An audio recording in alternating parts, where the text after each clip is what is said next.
We are live. Hello, we are alive. Boa noite, pessoal. Boa noite, Christian. Boa noite, Trevas. Boa noite. Boa noite, nosso convidado, Nicolas. Hoje estamos no mês dos bateristas. Nós estamos com o terceiro baterista ali, falando no mês de março.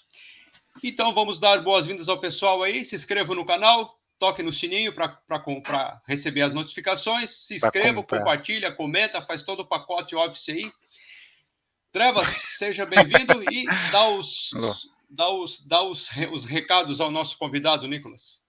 Okay, thank you very much for having your presence here today. Okay, we're very glad to talk to you, and also the fans are expecting to talk to you too. So I'm gonna ask. Well, Ivan is gonna ask the first question.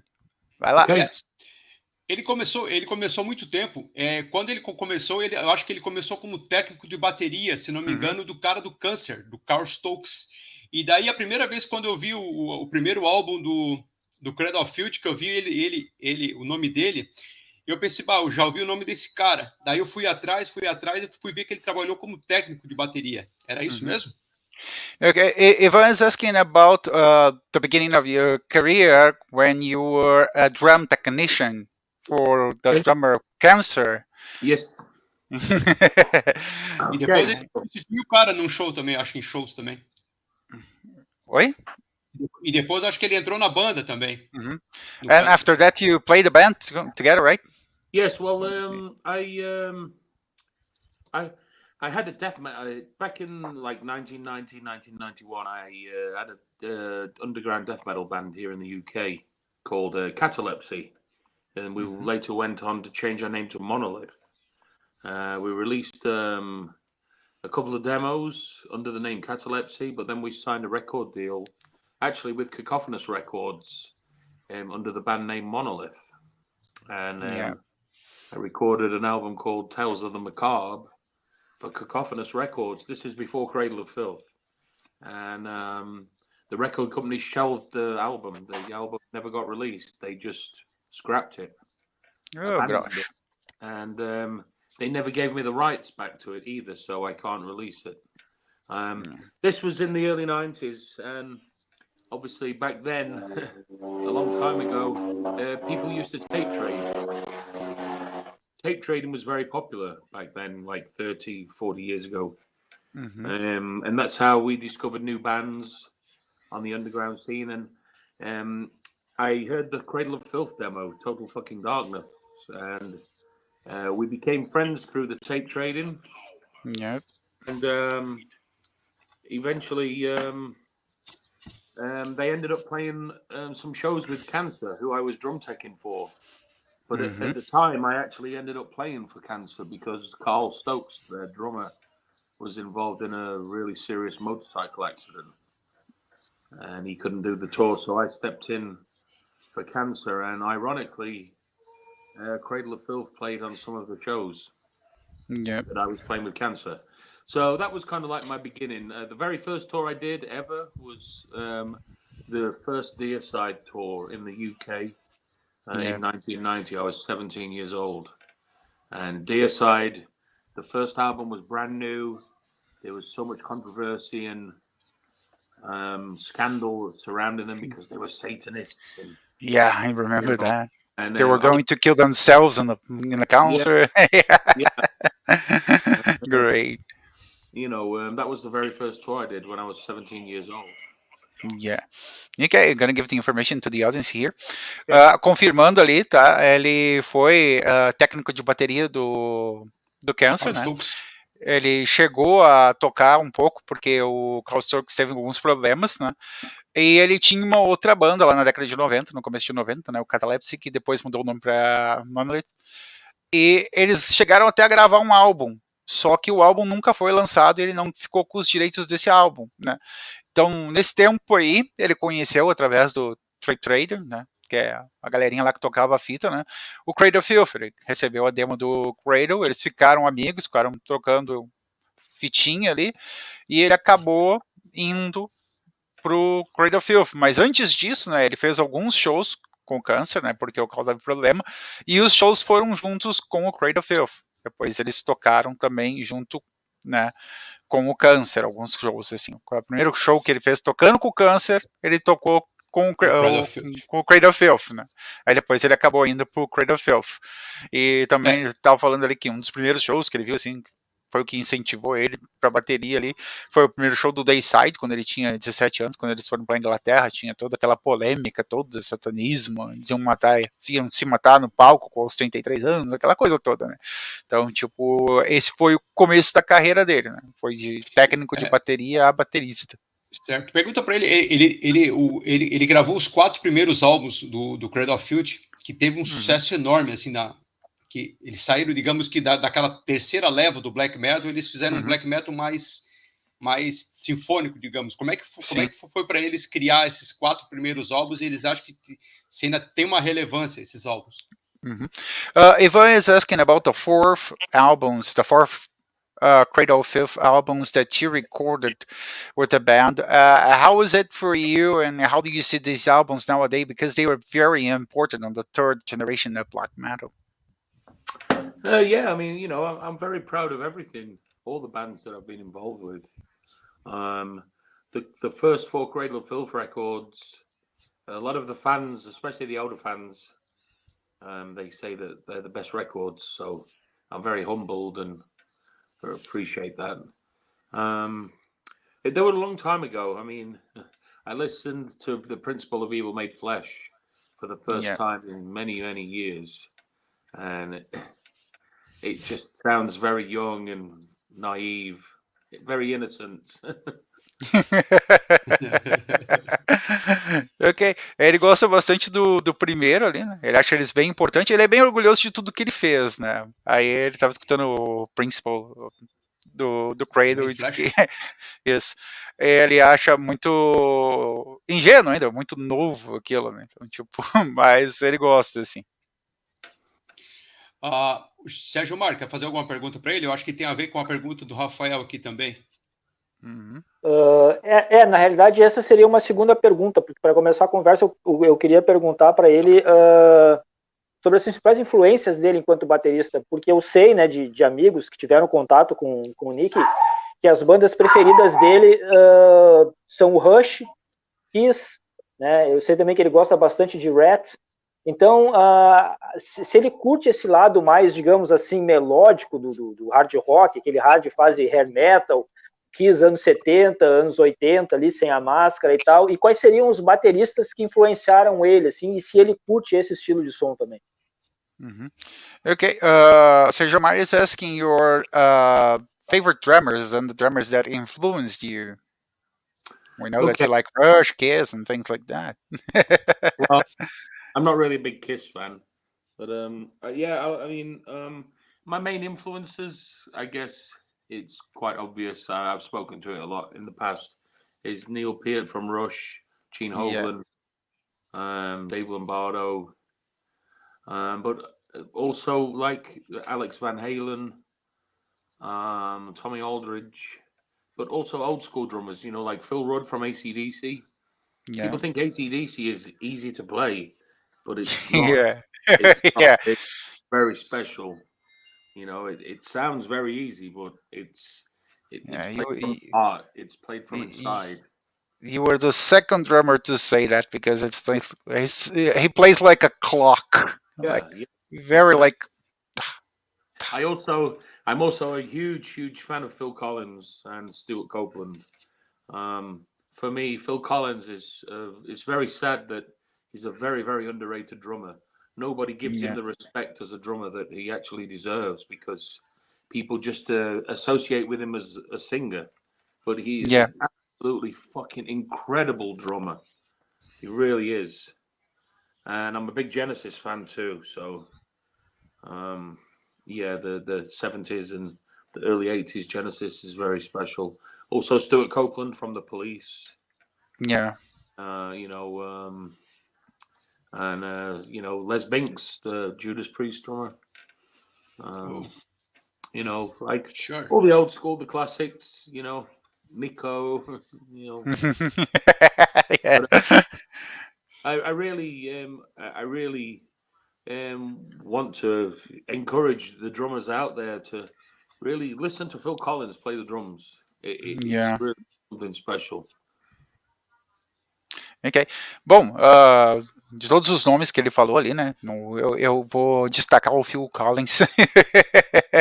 Porque quase ninguém sabe que o Phil Collins é baterista. É verdade. Dos bons, né? Quase ninguém sabe disso. Então eu não vou citar os outros nomes todos ali, porque todo mundo conhece, né?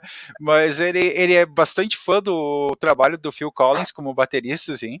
E ele gosta bastante também do trabalho do batera do ex-DC, que é bem importante também, que é bem difícil de tocar, né? A gente já não é o primeiro batera que a gente entrevista que diz que, ó, tocar ex-DC não é assim, não. É bem complicadinho, porque é um reloginho, né? É aquela coisa bem marcadinha, parece simples, mas não é. Mas aí ele tem as influências clássicas de rock, também década de 70, 60, assim, ele é muito fã de Gênesis também, né?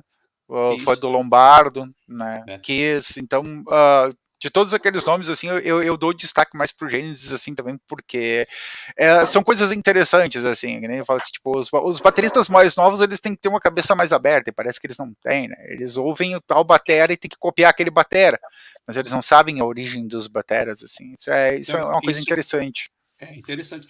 Isso me faz. Eu vou fazer a segunda pergunta. Aí depois tu volta, então, Sérgio Marco, porque tem uma pergunta interessante aqui. Ele gravou com muitas bandas, mas ele já tocou ao vivo com inúmeras bandas.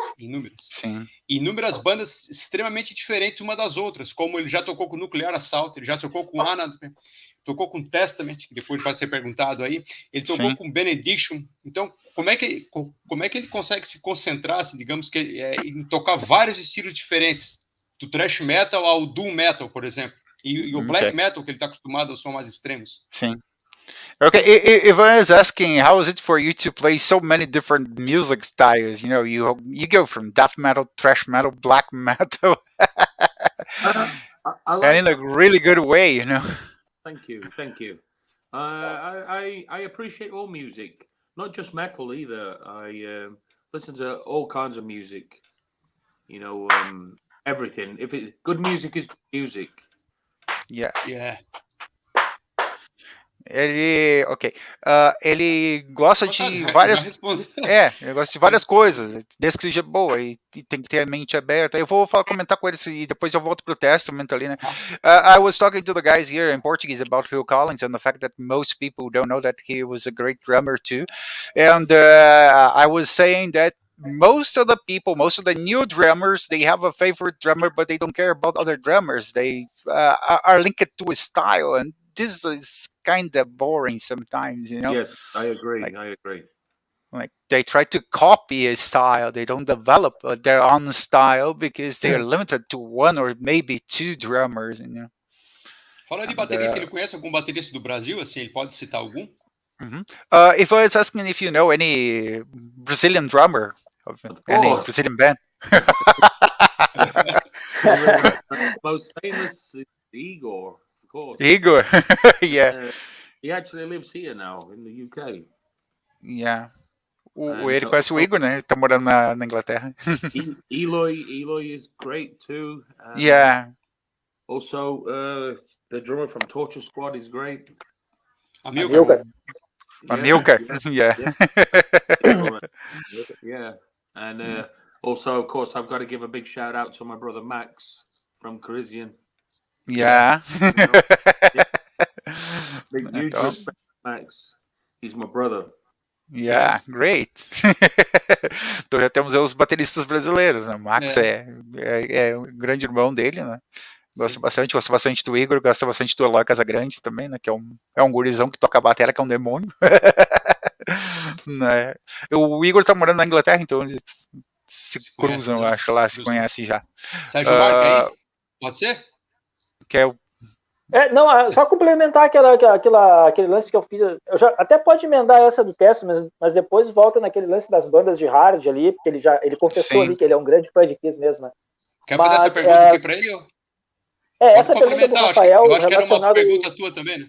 Tá, fazer do Rafael ali. Porque ele tocou com o Testament em turnês, né? Ele tocou em alguns shows com o Testament, mas eu queria saber particularmente se ele recebeu algum convite para ser efetivado como baterista do Testament, para realmente fazer parte da banda, gravar álbuns, ou ele só foi chamado para tocar em turnê mesmo? Okay, so we have two questions. One from the audience, Rafael Pereira, is asking about the time that you played in Testament, and he saw the concert here in Brazil. How is it The to concert, play with Testament? Yeah, and to play with Testament. To play with Testament was fantastic. It was great. There was a lot of speculation just recently that I was going to be the new drummer, but no, it's not true. Yeah, just for the tour. No, this was when Gene quit. Yeah, a few weeks ago. Everybody in the music industry kept everybody assumed that it was me that was going to replace him, but no, it wasn't me. But it was great fun to play and tour with Testament, though. I had a great time, especially in Brazil. I celebrated my birthday in Sao Paulo. Oh, great. With Testament. Yeah. That was fun. Playing thrash metal in Brazil is kind of crazy thing. The audience is like the turmoil. Every time I've played in Brazil, the crowd has been amazing. Yeah, it's pretty different from the other side, from the other countries. Very much. Ok. Falando ali do Testament, ele falou que foi muito legal ter tocado com o Testament, ele gosta bastante do Testament, ele também falou que houve muita especulação se ele ia ficar no Testament ou não, né? Ele só substituiu o Gene, né? E depois disso começou a surgir esse papo de que ele seria efetivo, mas não ficou efetivo.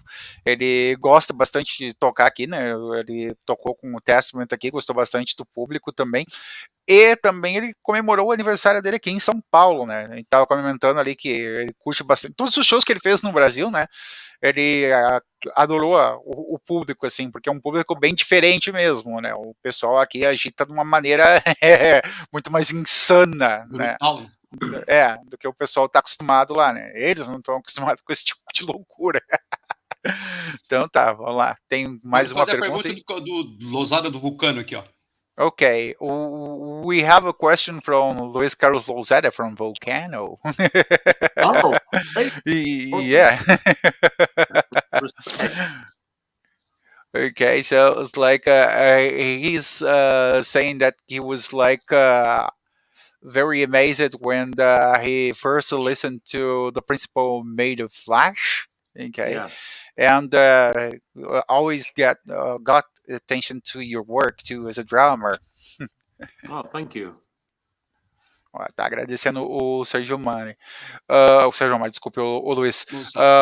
Mais alguma Sérgio pergunta? Mar, quer na sequência? Quer voltar isso, Sérgio Mar?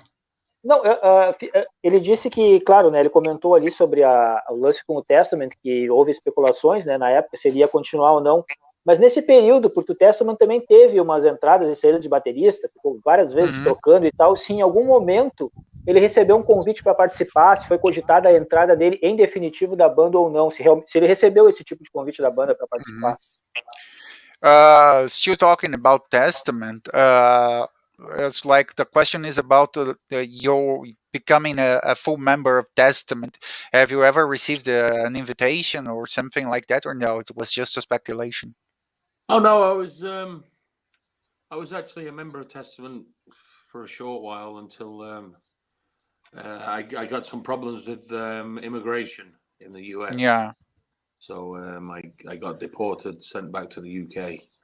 So that was kind of like the end of my Testament experience. But I mean, no good. We're still great friends, and you know, and when Gene quit a few weeks back, you know, I was considered for the job, so I appreciate that. Okay, great. Ele foi membro do Testament, tá? Só que ele foi deportado para Inglaterra por causa de problema com o passaporte dele. Então, o que aconteceu foi que quando o Gene largou fora, né? Pouco tempo aí, cogitaram isso, mas não foi ele, não, né? Então, tipo, a gente já sabe que ele foi membro mesmo, né? Ele ficou como membro, mas ele não continuou no Testament. O que acabou com a carreira dele no Testament foi a imigração. Os caras lá batem, mandam embora, não tem. Mais alguma pergunta, Sérgio Omar? Queria continuar? Aquele lance sobre as bandas de hard rock ali, principalmente dos anos 80 ali, né? Ele é um grande fã do Kiss e tal, mas sei também que ele ouve muito Rush, Rat. Quais seriam as bandas preferidas dele dessa turma dos anos 80 ali? E, já emendando que ele é um grande fã de Kiss, e aqui também tá falando um grande fã de Kiss, se ele prefere a fase do Kiss mascarada ou a fase do Kiss sem máscara. Okay, Sergio Omar is asking about the bands, the 80 hard rock bands you like, and about Kiss too. It's like, what is your favorite Kiss era? Masked or unmasked? I'm not actually a Kiss fan. I don't know where you got this information from, but I'm not a Kiss fan. Okay. I'm more of an AC/DC and Judas Priest guy. Yeah. Ele falou que ele não é muito do Kiss, não. Tá? Kiss had some good songs, but it was too like bubblegum for me, you know. Too pop. Yeah. Yeah. Kind of like too pop. Like the Britney Spears of rock, you know.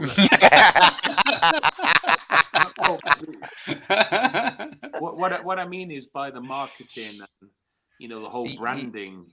You know, it's not a band. It's like more a company. It's more like a brand. It's more a brand than a band.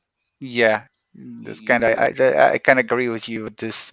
It's the same as Iron Maiden. Is more a brand than a band. Yeah. I mean, you know, obviously they have great things. You know, like I really enjoy. I love the early Maiden records, you know, the 80s records of Iron Maiden. I love those records. But yeah, like for me, Kiss is more of a brand than a band. I'm more personally Judas Priest, AC/DC, Rush. Yeah, great. Ok.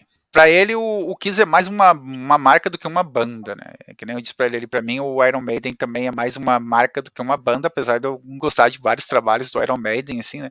Mas eu vejo ele mais como uma marca, né? O Iron Maiden tem essa coisa, assim. Né? Há controvérsias. Já os batera preferidos dele ainda é Rush. But I will say just one thing.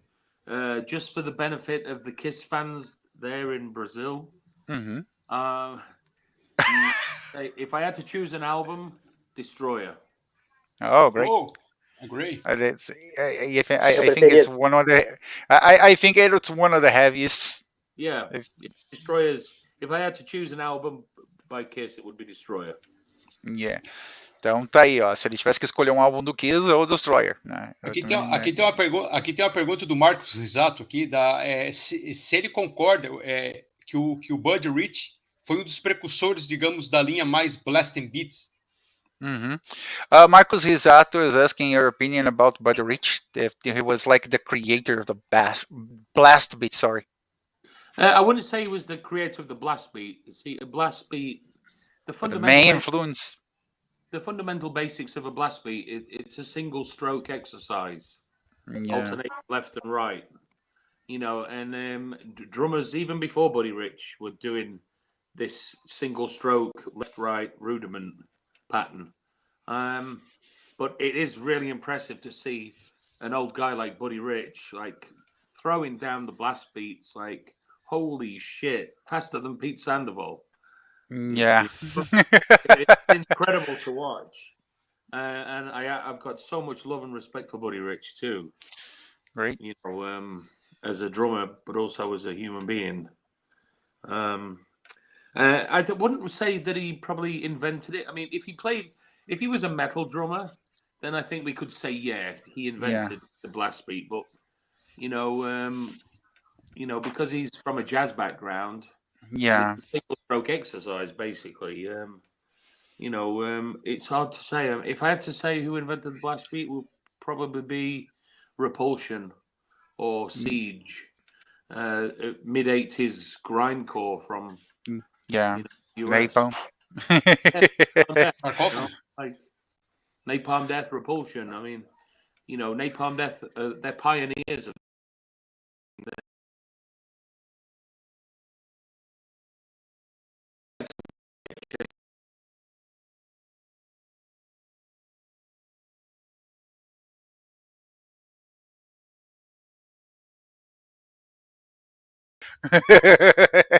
Não é assim, não. A música Não de é à toa. jazz música de jazz é um dos mais completos que existe, né, cara? Quem toca jazz toca qualquer coisa. Isso. Aqui tem uma pergunta do João Terrorizer aqui sobre se ele conhece o sarcófago. John Terrorizer is asking you if you know sarcófago in He. Yes. Yeah. And what do you think about the drums? I love it. It's for me. It's old school. It's cult Brazilian thrash death metal. I've actually visited the cemetery, Bonfim Cemetery, in cool. Where they made the cover of the INRI. I have a photo of me outside the same shrine. Yeah, everybody goes there for that. Yeah. Ok, ele conhece o sarcófago, é bastante fã do Win, né? Quando ele esteve em Belo Horizonte, ele também foi lá no cemitério, que todo mundo vai para tirar foto na frente do túmulo, que é a capa do Win, né? Então, tipo, ele gosta bastante, assim, do sarcófago. Ele poderia falar também da fase que ele gravou 2 álbuns com o Dimmu Borgir, e nessa fase que ele gravou os 2 álbuns, o Dimmu Borgir subiu vários degraus. Mm-hmm. Okay, Ivan is asking about the 2 albums you recorded with Dimmu Borgir, and you were kind of responsible for increasing the level of Dimmu Borgir. Oh, thank you. Yeah, the 2 albums that I was involved in, I was quite heavily involved in the songwriting and the structures and the arrangements. Like with Cradle of Filth and other bands that I played with, I tend to, when I play the drums, I listen to the music and decide what the music needs. You know, whether it's the keyboards or the guitars, you know, fast or slow, crazy drum fills or just a simple beat. And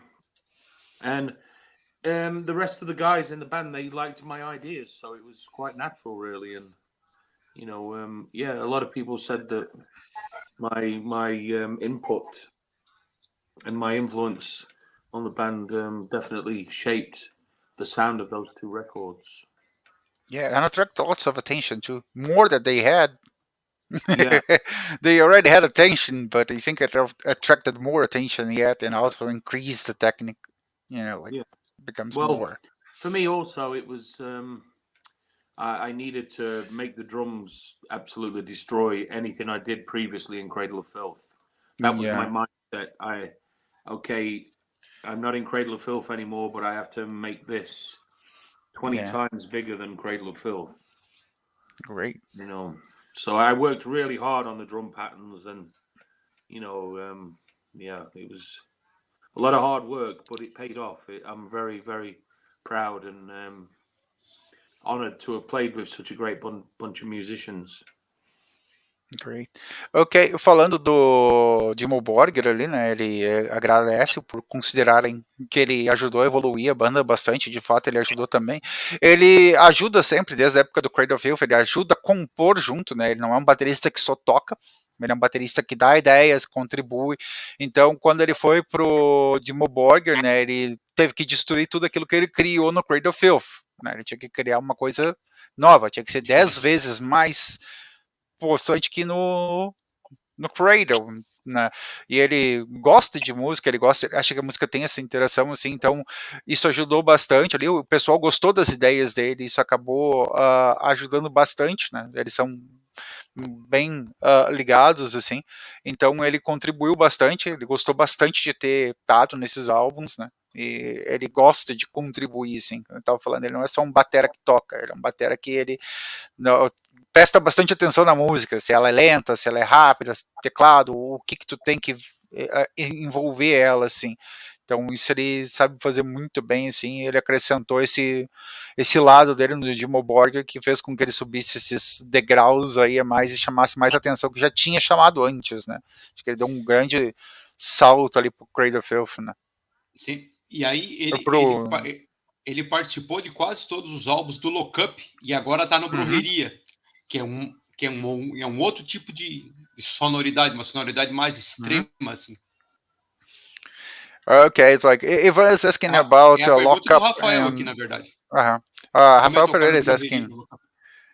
Okay, Rafael Pereira is asking about how is it to play in Brujeria after playing a long time in Lock Up. Oh, Brujeria is easy compared to Lock Up.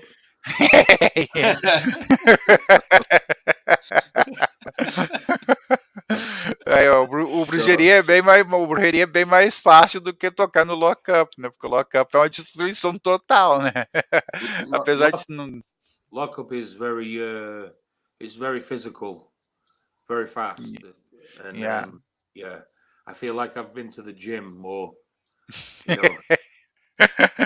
Eu falo que o Lock-Up exige mais do físico, assim, é bem mais pegado, assim, tanto que sente como se ele estivesse numa academia, assim.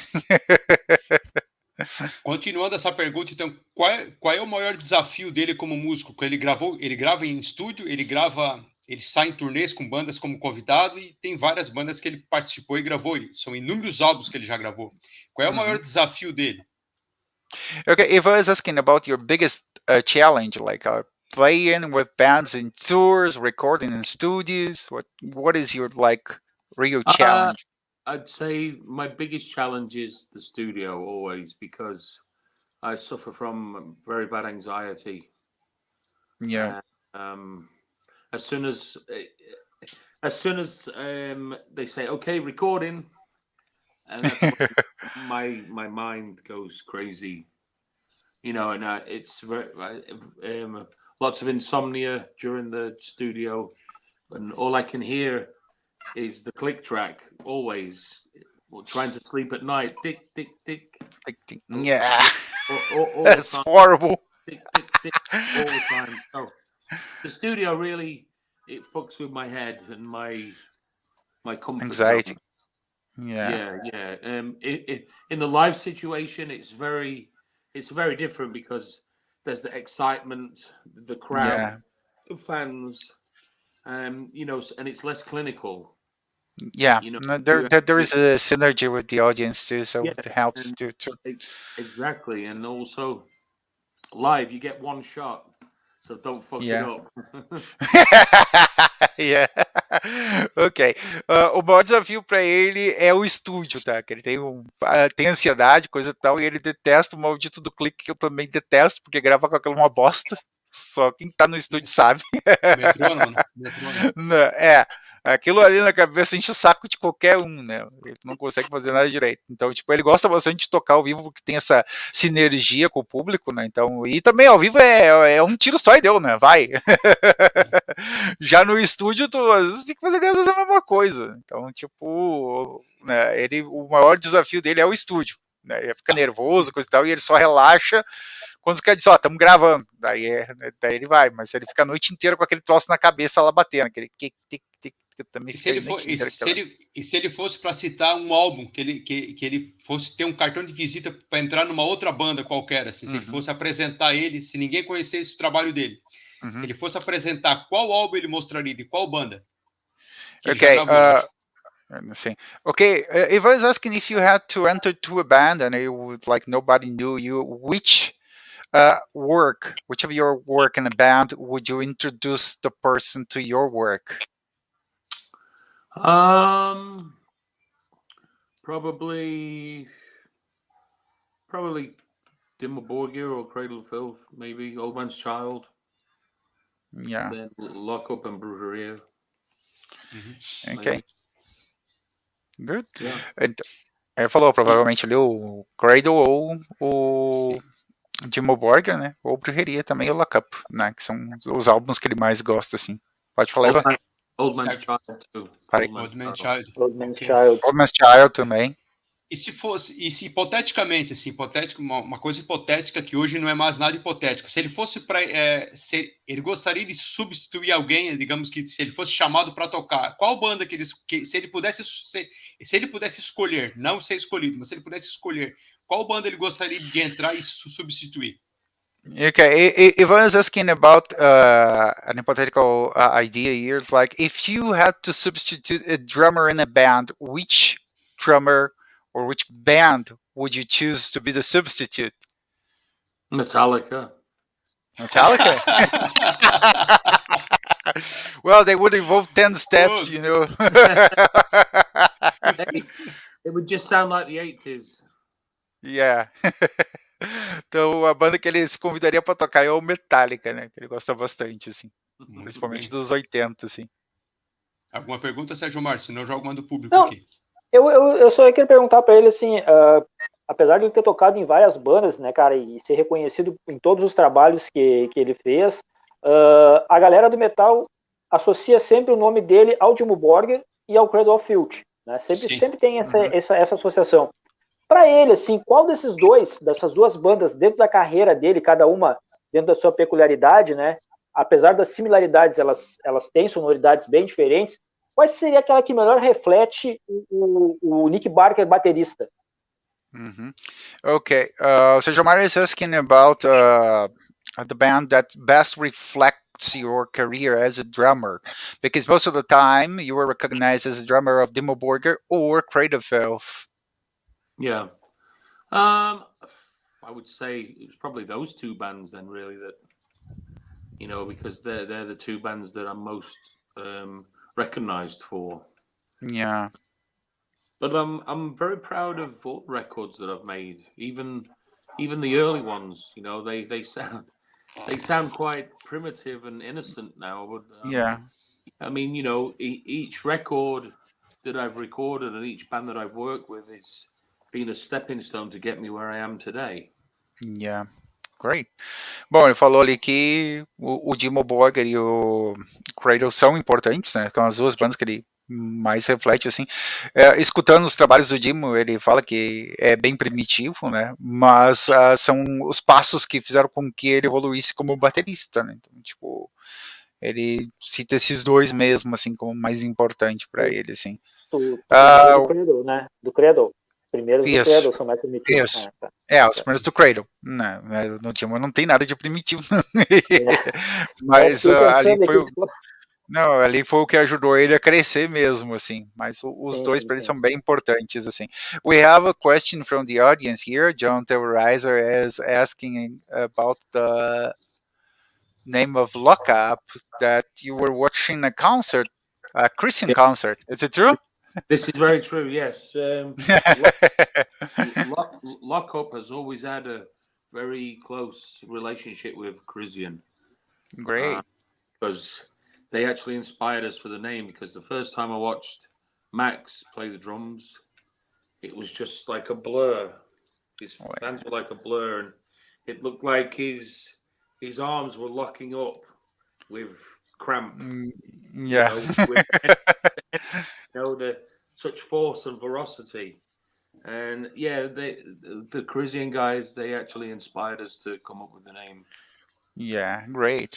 Então, ele tá falando ali que realmente, né, o Crisium foi o responsável pelo nome do Lockup, né? Quando ele viu o Max tocando lá, ele ficou olhando assim, né? Tipo, parecia um borrão que tu não via os braços e os pés dele tocando de tão rápido que ele toca, e daí dali que veio o. Né, parece que tá trancado ali, né? Então, daí que veio o nome do Lockup, né? E ele gosta bastante, assim, também, né? Foi, tipo, contribuiu bastante pro nome, contribuiu bastante pra sonoridade do Lockup também, né?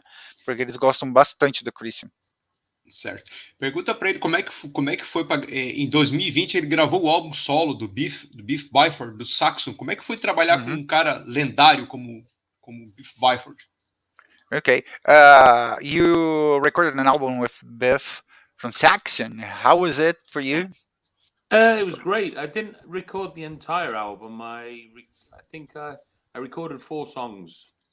Okay. I've known Biff for some time because I'm very good friends with Andy Sneap, the record producer. Yeah. So he plays in Judas Priest now. Andy grew up very close to where I live. Yeah. And we were friends since we were teenagers.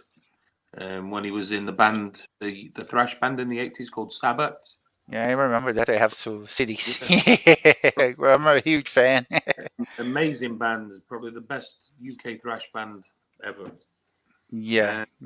So because they were local guys, when we were kids, we would follow them around the local concerts.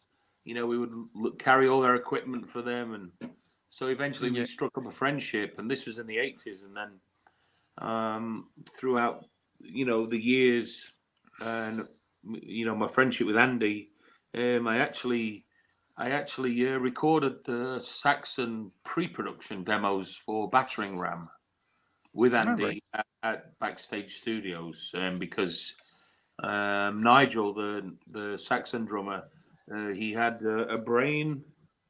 a stroke in the brain, aneurysm. Yeah. Mm-hmm.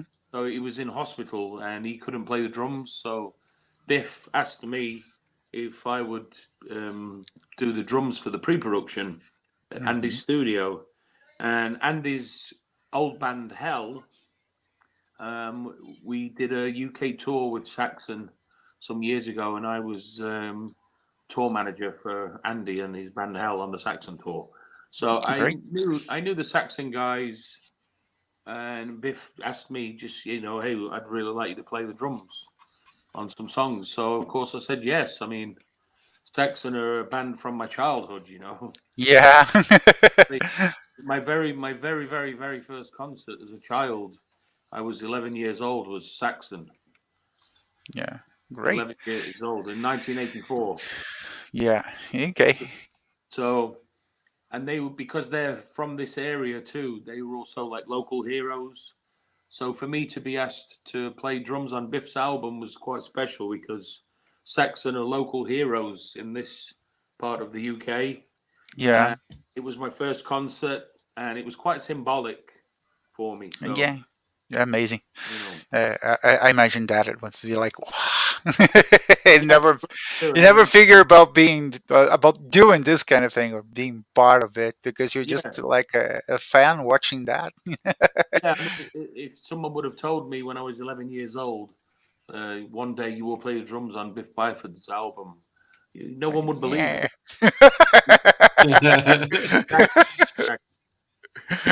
Yeah. Ok, I'm gonna talk in português here to the guys. Bom, falando ali do álbum do Biff, né? Ele gravou 4 sons, tá? Ele gravou ele fez a pré do Saxon também, né? Quando o baterista teve um problema na cabeça lá. Isso. Né? Tipo, um aneurisma, né? Ele estava no hospital, então eles chamaram ele para gravar a pré-produção do álbum do Saxon, e depois o Biff chamou ele para também gravar. Ele gravou 4 sons do solo, né? Ele conhece o Saxon, ele conheceu o Biff, né? Companhia através do Andy, no Andy Snip, né? Que eles são bastante amigos, assim. Eles conhecem desde a adolescência, da época que o Andy tinha o Saba, né? Eles eram amigos, assim, tipo, o Saba era uma das melhores bandas de thrash metal que teve, né, na Inglaterra. Eles eram muito fãs, assim, eles ficavam juntos nos shows, então, tipo, eram os heróis locais dele, né, tipo, o pessoal dali. Ele também cresceu ouvindo Saxon, foi um dos primeiros shows que ele foi quando ele tinha 11 anos, né, então, tipo, ele também foi tour manager da banda do Andy também, que é uma banda que ele tem um pouco tempo agora. E no quesito do Saxon, assim, para ele foi fantástico, porque ele foi um dos primeiros shows que ele foi o do Saxon, assim, também era uma banda que era uns heróis deles ali, né?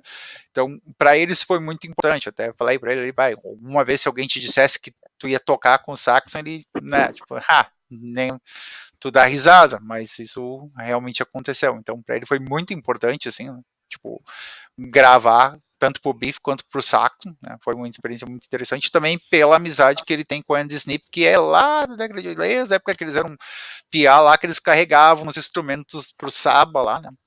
Que a banda era a banda, né? Acho que era uma das bandas mais importantes da Inglaterra naquela época, ali depois do Iron Maiden, né? Tipo, chamava bastante atenção. Vale destacar que, para quem não conhece, aí o Saba tocou junto com o Creator e com o Scorpions lá na década de 90, quando derrubaram o muro de Berlim, mas ninguém lembra. Eu não lembro porque eu sou novo, tá? Ele tá trabalhando em alguma banda agora ou ele tá parado? Quem? Tá com o Nicholas Barker. Okay. It was asking if you were playing in any band now or just like in standby. No, I've been asked to play in a very well-known Swedish black metal band, but I can't give the details yet because I don't know what's happening. So I play in Brujeria. We just mixed in the new album right now. Mm-hmm. The new album sounds great. It's more of a return to the Raza period. Yeah. Okay. And also, I have a new band, like a hardcore band, called Borstal, featuring the singer from a band called Knuckle Dust, from London, and it's like a new style for me, hardcore punk. I've always been into punk and hardcore, but never played.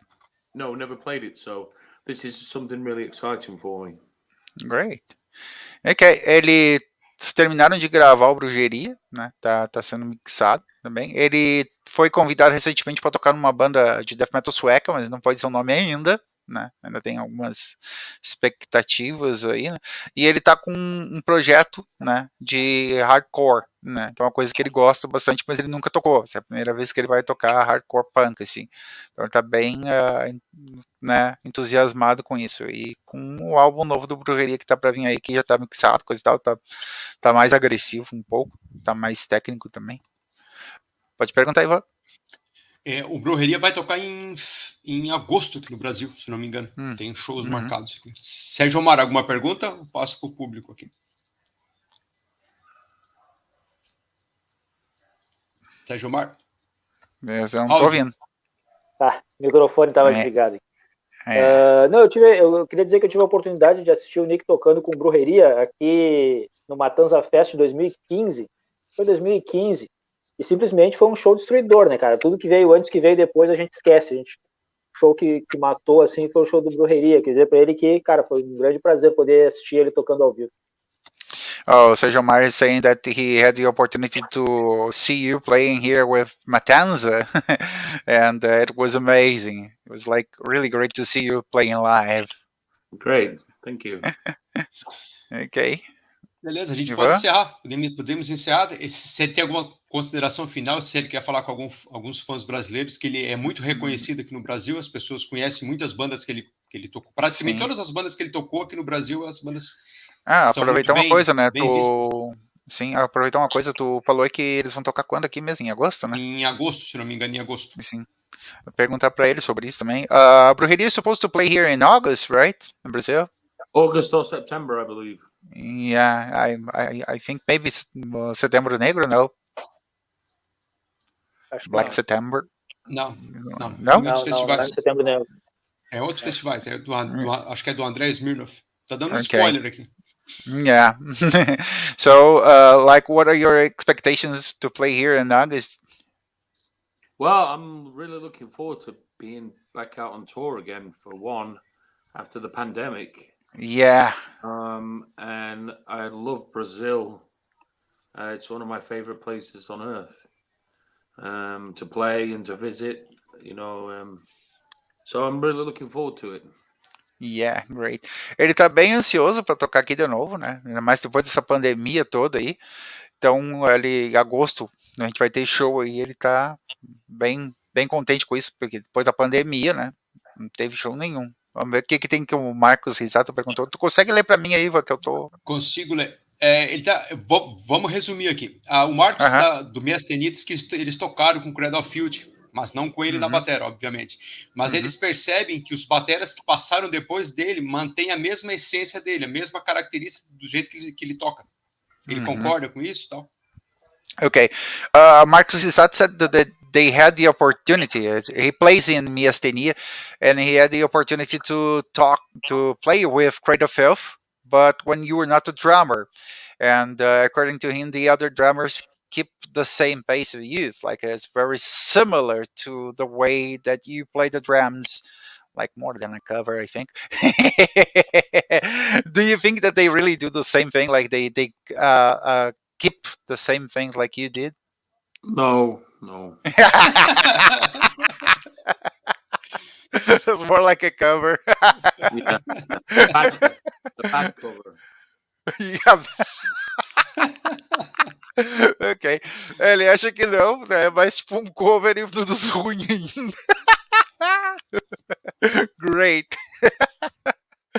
Ok, vamos encerrar aqui. Pode falar para ele que o próximo convidado da semana que vem é o Lee Harrison. Se ele conhece o Lee Harrison do Terrorizer. Next week we're going to be live with Lee Harrison from Terrorizer. Well, próximo convidado. Please tell Lee that I said hello. I know Lee for a long time. He's a great guy. Yeah. Today is the drummers month. We're just going to be interviewing drummers. Yeah. Great. The guys from the second band that nobody listens to. It's like, this is something like, why do people don't care about the drummers? It's the same as the bassist. Well, there's a famous quote about drummers in a band. You have to think about this really hard, okay? Yeah. I don't know if it will translate into Portuguese, but I'll try. Okay, so the drummer is the second most fucked member of any band. The singer gets all the pussy. Yes. Yeah, I can translate. O baterista é a pessoa mais fodida que tem na banda, né? O vocalista é o que come todo mundo. Verdade, concordo com isso. É o que pega concordo em partes, né? Yeah. And just to add, we are finishing here, okay? It was a real pleasure to have the opportunity to talk to you, and it was a great talk too. I'd like you to leave a message to the fans in Brazil and to the fans around here, okay? Well, first of all, I'd like to say thank you to you guys for interviewing me for the live stream. It's an absolute pleasure. I love to chat any time about my career or what I have going on in Nick Barker world. I just want to say a huge thank you to all the fans in Brazil and South America that always treat me with love, and I can't wait to get back down there, hopefully in August. Yeah. Sure. Thanks to everyone. And the fans can't wait to see you here. Thank you very much. Thank you. It was a pleasure. Thank you. Obrigado, Sérgio Mar, obrigado, Christian, obrigado, Nicolas Barker, obrigado ao pessoal do chat aí, se inscrevam no canal, compartilha, segue a gente aí. Press the button. Abraço. Dá o like. Thank you. Abraço.